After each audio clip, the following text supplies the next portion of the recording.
സുഹൃത്തുക്കളെ, ഇത് ഞങ്ങളുടെ 5ാമത്തെ എപ്പിസോഡാണ്. ഡിവൈൻ പൊളിറ്റിക്സിൻ്റെ 5ാമത്തെ എപ്പിസോഡ്.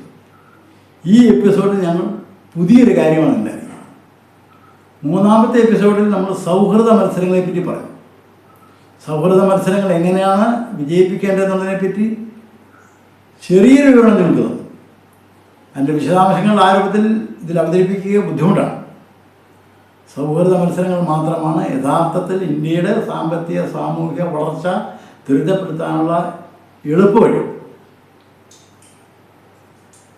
കാരണം ഇന്ത്യയിലെ 78 വർഷം കഴിഞ്ഞിട്ട് പോലും ദാരിദ്ര്യത്തിൽ നിൽക്കുന്ന രാജ്യം, ഒരുപാട് ദരിദ്രരുള്ള രാജ്യം. ഈ സ്ഥിതി മാറണമെങ്കിൽ എന്ത് ചെയ്യണം? നമ്മുടെ രാഷ്ട്രീയ പാർട്ടി നേതൃത്വങ്ങളും നമ്മുടെ സാമ്പത്തിക ആസൂത്രകരും ചിന്തിക്കുന്ന പോലെ ചിന്തിച്ചാൽ പോരാ. ഇവർ ചിന്തിക്കുന്നത് എങ്ങനെയാണ്? ഇവർ ദരിദ്രരെ പോലെയാണ് ചിന്തിക്കുന്നത്. തങ്ങളുടെ കയ്യിൽ വളരെ കുറച്ചേ ഉള്ളൂ, ഉള്ളത് കൊണ്ട് എല്ലാവർക്കും വീതം വെക്കുക. ദരിദ്രരെ പോലെ ചിന്തിക്കുകയും ദരിദ്രരെ പോലെ പദ്ധതികൾ ആസൂത്രണം ചെയ്യുകയും ചെയ്താൽ നമ്മളെല്ലാ കാലത്തും ദരിദ്രരായി തന്നെ മുമ്പോട്ട് പോകും. നമ്മൾ സമ്പന്നതയിലേക്ക് വളരണം, സമൃദ്ധിയിലേക്ക് വളരണം. അതിനെന്ത് വേണം? നമ്മൾ സമ്പന്നരെ പോലെ ചിന്തിക്കണം. നമ്മുടെ ചിന്താ ദാരിദ്ര്യം മാറണം. സമൃദ്ധമായ ഒരു വീക്ഷണം, ഒരു കാഴ്ചപ്പാടം വേണം. നമ്മൾ സമൃദ്ധരെ അല്ലെ സമ്പന്നരെ പോലെ ചിന്തിക്കണം എന്ന് പറയാം. സമ്പന്നരെന്ന് പറഞ്ഞാൽ സമ്പന്നരുടെ വ്യക്തിയല്ല. ഒരു വലിയ കോർപ്പറേറ്റ് വ്യവസായം വളർന്നു വരുന്നത് ഒരു വ്യക്തിയുടെ മാത്രം തലച്ചോറിൽ വരുന്ന കാര്യമല്ല. അതിൻ്റെ അകത്ത് വലിയ ചാർട്ടേഡ് സാമ്പത്തിക വിദഗ്ധന്മാരുണ്ട്, ചാർട്ടേഡ് അക്കൗണ്ടന്റുമാരുണ്ട്. അവരെ കൂടി ആലോചിച്ചിട്ട് വളരെ വ്യക്തമായൊരു മാസ്റ്റർ പ്ലാൻ ഉണ്ടാകും. ആ മാസ്റ്റർ പ്ലാൻ അനുസരിച്ച് മാത്രമേ മുമ്പോട്ട് നീങ്ങൂ. അങ്ങനെയാണ് കോർപ്പറേറ്റുകൾ ഉണ്ടാകുന്നത്. അല്ല, കോർപ്പറേറ്റ് വ്യക്തിയുടെ തലയ്ക്കകത്ത് മാത്രം ഒരു കോർപ്പറേറ്റ് ഉണ്ടാകാറില്ല. അവർ ചിന്തിക്കുന്നത് വളരെ സമ്പന്നമായിട്ടാണ്, വളരെ വിശാലമായ ക്യാൻവാസിലാണ് അവർ പദ്ധതികൾ ആസൂത്രണം ചെയ്യുക.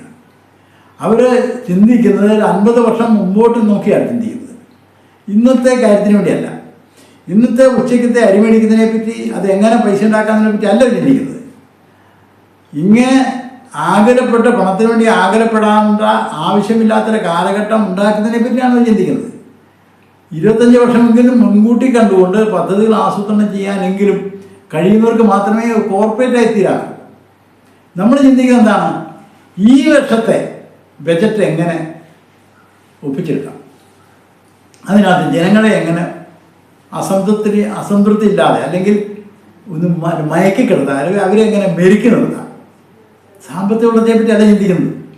സാമ്പത്തിക വളർച്ചയെപ്പറ്റി ചിന്തിക്കുന്നത് ഇങ്ങനെയല്ല. നമ്മുടെ ഗവൺമെൻറ്റുകൾ എന്താണ് ചെയ്യുക? കേരള സംസ്ഥാന ഗവൺമെൻറ് ആയിക്കോട്ടെ, കേന്ദ്ര ഗവൺമെൻറ് ആയിക്കോട്ടെ, എന്താണ് ചിന്തിക്കുന്നത്? വിലവർദ്ധനം ഉണ്ടായ ജനങ്ങളെതിരാണ്. വിലവർദ്ധനം ഉണ്ടാകാതിരിക്കെങ്കിൽ സാധനങ്ങളുടെ വില കുറച്ച് നിർത്തണം. സാധനങ്ങളുടെ വില കുറച്ച് നിർത്തണം എന്ത് ചെയ്യണം? അതിനുള്ള ചില ദുർമന്ത്രവാദങ്ങളുണ്ട്. ഒരു ഉദാഹരണം പറയാം. ഞാൻ കേരളത്തിൽ കന്നുകാലികൾക്ക് വേണ്ട തീറ്റപ്പുല്ല് ഉൽപ്പാദിപ്പിക്കുന്ന ഒരു വലിയ കൃഷിക്കാരനുമായിട്ട് ഞാൻ ഇതിനെ പരിചയപ്പെട്ടു. പരിചയപ്പെട്ടു അദ്ദേഹം പറയുന്നത് 10 വർഷങ്ങൾക്ക് മുമ്പ് 1 കിലോ പുല്ലിന് അദ്ദേഹത്തിന് കൊടുത്തുകൊണ്ടിരുന്നത് 2.5 രൂപയാണ്. 10 വർഷത്തിന് ശേഷവും അദ്ദേഹത്തിന് കൊടുക്കുന്ന വില ഈ 2.5 രൂപ മാത്രമാണ്. പാലതിനിടയ്ക്ക് കുറച്ചൊക്കെ വില വർദ്ധിപ്പിച്ചു. ഈ പുല്ല് കൃഷി ചെയ്യുന്ന കൃഷിക്കാരൻ സംതൃപ്തനല്ല. പാൽ ഉൽപ്പാദിപ്പിക്കുന്ന കർഷകരും സംതൃപ്തരല്ല. പിന്നെ ഉപഭോക്താക്കൾ, പാൽ വാങ്ങി ഉപയോഗിക്കുന്ന ഉപഭോക്താക്കൾ സംതൃപ്തരാണോ? അവരുമല്ല. ഇവരെ 3 കൂട്ടരെയും ഒരുതരം മന്ത്രവിദ്യ കൊണ്ട് എന്ന പോലെ മാന്ത്രിക വഴി ഉപയോഗിച്ച് അസംതൃപ്തരായി നിലനിർത്തുക. എന്നിട്ട് ഇത് ഞങ്ങളുടെ കഴിവുകൊണ്ടാണ് ഈ വിലവർദ്ധനം ഉണ്ടാകാതെ നിൽക്കുന്നത് എന്ന് അവരെ തെറ്റിദ്ധരിപ്പിക്കുക. ഇത് ദരിദ്രൻ്റെ വഴിയാണ്. ദരിദ്രൻ്റെ ചിന്ത, പാപ്പരായ അല്ലെങ്കിൽ വിശാലമായ കാഴ്ചപ്പാടില്ലാത്തതുണ്ട് ദരിദ്രവാസിയുടെ ചിന്തയാണ്. ഇക്കാര്യത്തിൽ ഇവിടുത്തെ ഒരു രാഷ്ട്രീയ പാർട്ടിയും വ്യത്യസ്തരമുണ്ട്. കോൺഗ്രസ് ആയിക്കോട്ടെ, കമ്മ്യൂണിസ്റ്റ് പാർട്ടി ആയിക്കോട്ടെ, BJP ആയിക്കോട്ടെ, ഒരേ തൂവൽ പക്ഷികളാണ് ഇവരൊക്കെ. ഇവരെന്താണ് ചിന്തിക്കുന്നത്? ജനങ്ങളെ മയക്കിക്കിടത്തി ജനങ്ങളെ മായാലോകത്തിലെത്തിച്ച് അവരുടെ വോട്ടുകൾ വാങ്ങിയെടുക്കുക. പിണക്കാതെ വോട്ടുകൾ വാങ്ങിയെടുക്കുക. ഇതിനപ്പുറത്തേക്ക് അവർ ചിന്തിക്കുന്നില്ല, ഭാവിയെപ്പറ്റി ചിന്തിക്കുന്നില്ല. 50 വർഷം കഴിഞ്ഞാൽ ഇന്ത്യ എങ്ങനെ ആയിത്തീരണമെന്നുള്ള പറ്റി ഇവരാരും ചിന്തിക്കാറില്ല. അവർ ചിന്തിക്കുന്നത് ഇന്നത്തെ കാര്യം, ഇന്നത്തെ ഈ വർഷത്തെ കാര്യം മുമ്പോട്ട് പോകണം. എന്നിങ്ങനെ ജനങ്ങളെ പിണക്കാതെ, ജനങ്ങൾക്ക് അലോസരമുണ്ടാകാതെ, ജനങ്ങളെ സോപ്പിട്ടിട്ട് അവരുടെ പിന്തുണ വാങ്ങിയെടുക്കുക. വിലവർദ്ധന ഉണ്ടാകാതിരിക്കണമെന്നാണ്. വളരുന്ന ഏത് സമ്പദ് വ്യവസ്ഥയിലും വിലവർദ്ധന ഉണ്ടാകും. അത് വളർച്ചയുടെ ഒരു മാനദണ്ഡമാണ്, വളർച്ചയുടെ ഒരു ലക്ഷണമാണ്. യൂറോപ്പിൽ പോയാൽ, അമേരിക്കയിൽ പോയാൽ അവിടെ ഭക്ഷണത്തിനാണ് ഏറ്റവും കൂടുതൽ വില കൂടുതൽ. ഇവിടെയോ ഭക്ഷണം വളരെ വില കുറഞ്ഞ വിലയ്ക്ക് കിട്ടും. എന്തുകൊണ്ടാണ്? കൃഷിക്കാരനെ അടിച്ചമർത്തിരിക്കുക. കൃഷിക്കാരന് വില കിട്ടാത്ത സാഹചര്യം ഗവൺമെൻറ് ബോധപൂർവ്വം ഉണ്ടാക്കിയിരിക്കുകയാണ്. കൃഷിക്കാരൻ നിരാശയല്ല. കൃഷിക്കാർക്ക് കൃഷി ചെയ്ത് മുമ്പോട്ട് പോകാൻ താല്പര്യമില്ല, ജീവിക്കാൻ വേറെ വഴിയില്ല. ചത്തതിനൊക്കുമേ ജീവിച്ചിരിക്കും എന്ന നിലയിലാണ് കൃഷിക്കാരൻ. കേരളത്തിലെ കൃഷിക്കാരനോ ഏതാണ്ട് കൃഷി പൂർണ്ണമായും നല്ല ശതമാനം കൃഷിക്കാർ ഒഴിവാക്കി കഴിഞ്ഞു. ഒരു വഴിപാട് കൃഷികൾ മാത്രമേ ഇന്ന് കേരളത്തിലുള്ളൂ. എന്തുകൊണ്ടാണ്? കർഷകന് വില കിട്ടുന്നില്ല. എന്തുകൊണ്ടാണ് കർഷകന് വില കിട്ടാത്തത്? കർഷകന് കൂടുതൽ വില കൊടുക്കുമ്പം ഭക്ഷ്യസാധനങ്ങൾക്ക് വില വർദ്ധിക്കും. ഭക്ഷ്യസാധനങ്ങൾക്ക് വില വർദ്ധിക്കും. എന്ത് വേണം? ഒരു ഭാഗത്ത് രാഷ്ട്രീയ പാർട്ടിൻ്റെ എതിർപ്പുണ്ടാക്കും. ഈ വാങ്ങി ഉപയോഗിക്കുന്നവരെ ഗവൺമെൻറ് എതിരാക്കി മാറ്റും. അപ്പോൾ എന്ത് ചെയ്യണം? കർഷകരെ വില കുറച്ച് നിൽക്കാൻ വേണ്ടി കർഷകരെ നിർബന്ധിക്കുക, അതിനുള്ള തന്ത്രങ്ങൾ ഉണ്ടാക്കുക. ഇതാണ് രാഷ്ട്രീയ തന്ത്രം എന്ന് പറയുന്നത്. ഇത് രാഷ്ട്രീയ തന്ത്രമല്ല, കുതന്ത്രമാണ്. ദുർമന്ത്രവാദം എന്നതിനെ വിളിക്കാം. യഥാർത്ഥത്തിൽ നമ്മുടെ രാഷ്ട്രീയ പാർട്ടികളെല്ലാം തന്നെ ദുർമന്ത്രവാദികളാണ്. അവർ ശരിയായ വിധത്തിൽ കാര്യങ്ങളെ കാണുന്ന നല്ല മനസ്സുള്ള, പോസിറ്റീവ് മൈൻഡുള്ള, സമ്പൽ സമൃദ്ധമായ ഒരു മനസ്സുള്ള, സമ്പന്നമായ മനസ്സില്ലാത്തവരുടെ ഒരു കൂടാരമാണ് നമ്മുടെ എല്ലാ രാഷ്ട്രീയ പാർട്ടികളും. അതുകൊണ്ട് ഞാൻ ഈ 5ാമത്തെ എപ്പിസോഡിൽ നിങ്ങളോട് ഓർപ്പിക്കുന്നത്, നമ്മൾ സമ്പന്നരെ പോലെ ചിന്തിക്കണം, സമ്പന്നരെ പോലെ പദ്ധതികളിൽ ആസൂത്രണം ചെയ്യണം, സമ്പന്നരെ പോലെ പദ്ധതികൾ നടപ്പിലാക്കണം. അങ്ങനെ നടപ്പിലാക്കിയാൽ മാത്രമേ നമ്മുടെ രാജ്യം സമ്പൽ സമൃദ്ധിയിലേക്ക് വരൂ. നമ്മുടെ മുദ്രാവാക്യം തന്നെ എന്താണ്? സമ്പൽ സമൃദ്ധിയുടെ രാഷ്ട്രീയം എന്നാണ്. സമ്പൽ സമൃദ്ധിയുടെ രാഷ്ട്രീയം എങ്ങനെ വരിക? സമ്പൽ സമൃദ്ധമായ പദ്ധതികൾ ഉണ്ടാകണം, സമ്പൽ സമൃദ്ധമായ ഭാവന ഉണ്ടാകണം, സമ്പൽ സമൃദ്ധമായ പദ്ധതി വിനിയോഗം ഉണ്ടാകണം. എങ്കിൽ മാത്രമേ സമ്പൽ സമൃദ്ധിയിലേക്ക് നമ്മുടെ രാജ്യം വളരാൻ പോകുന്നുള്ളൂ. നിലവിലുള്ള കേരളത്തിലെയോ ഇന്ത്യയിലെയോ ഒരു രാഷ്ട്രീയ പാർട്ടി ആരും ചിന്തിക്കുന്നില്ല. സമ്പൽ സമൃദ്ധിയുടെ രാഷ്ട്രീയത്തിലേക്ക് നമ്മൾ ചിന്തിക്കണം, മാറി ചിന്തിക്കണം. അങ്ങനെ മാറി ചിന്തിച്ചാൽ ഇന്ത്യയെപ്പോലുള്ള രാജ്യത്ത് ഇന്നത്തെ ആധുനിക ശാസ്ത്ര സാങ്കേതിക വിദ്യകളുടെ പിന്തുണയോടുകൂടി 5 വർഷം കൊണ്ട് മാത്രം മതി ഒരു വെൽഫെയർ സ്റ്റേറ്റായി മാറാൻ കഴിയും. വെൽഫെയർ സ്റ്റേറ്റ് എന്ന് പറയുന്നത് ക്ഷേമരാഷ്ട്രം.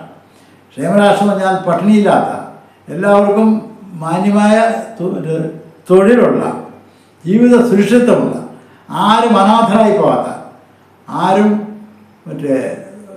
ഒറ്റപ്പെട്ടു പോകാത്ത, തനിച്ചായി പോകാത്ത, നിസ്സഹായനായി പോകാത്ത, അങ്ങനെ പോകേണ്ട ആവശ്യം ഉണ്ടാകാത്ത ഒരു സമൂഹം, അതാണ് വെൽഫെയർ സ്റ്റേറ്റ്.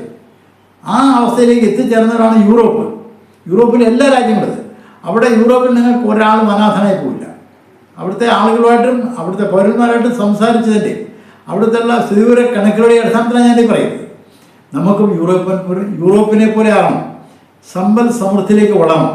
സമ്പൽ സമൃദ്ധിയിലേക്ക് വളരാൻ നമ്മൾ സമ്പന്നമായ പദ്ധതികളും, സമ്പന്നമായ പ്രോജക്റ്റുകളും, സമ്പന്നമായ പദ്ധതി നിർവഹണവും ത്തിൻ്റെ രീതികളും നടപ്പിലാക്കുക മാത്രമേ വഴിയുള്ളൂ.